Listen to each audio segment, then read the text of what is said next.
Hello friend, welcome to my channel. আজকের আমার একটা চকলেট ফ্লেভার কেক অর্ডার এসেছিল। আর কেকটা যে অর্ডার করেছিল সে আমার কাছে প্রথমবার কেক অর্ডার করেছে।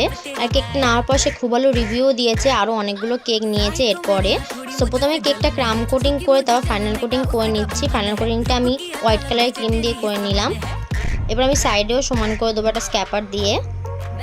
তারপর আমি এক এক করে একটা কালার বসিয়ে দেবো। প্রথমে আমি একটা প্যালেট নাইফ দিয়ে একটু ইয়েলো কালার দিয়ে দিয়েছি। তারপর আমি একটু মেরুন কালার দিয়ে দেবো। এই কেকের কালার কম্বিনেশনটা খুবই সুন্দর লাগছিলো। আর কেকের ডিজাইনটা পুরোপুরি আমি নিজের আইডিয়াতেই করেছি, কাস্টমার আমার মতন করেই করে দিতে বলেছে। এরপর আমি একটা স্ক্যাপার দিয়ে সাইডে সমান করে নিচ্ছি। তারপর আমি এক এক করে রোজগুলো বসিয়ে দেবো। প্রথমে আমি হালকা একটু হোয়াইট কালার আর হালকা একটু ইয়েলো কালার ক্রিম নিয়ে কিছু রোজ করে দিয়েছি। তারপর আমি মেরুন কালারেরও কিছু রোজ করে দিয়েছি ছোট ছোট। উপরে আর আমি নিচে বসিয়ে দিয়েছি রোজগুলো। তারপর আমি কিছু পাতাও দিয়ে দিচ্ছি। কেকটা কমপ্লিট হওয়ার পর খুবই সুন্দর লাগছিল দেখতে। এরপর আমি কেকের বর্ডারে একটু গোল্ডেন কালারের লিপ বসিয়ে দেবো। আর কেকের মধ্যে যে নামটা হবে সেটা খুবই বড় ছিল, পরে আমি বসানোর জায়গায় পাচ্ছিলাম না।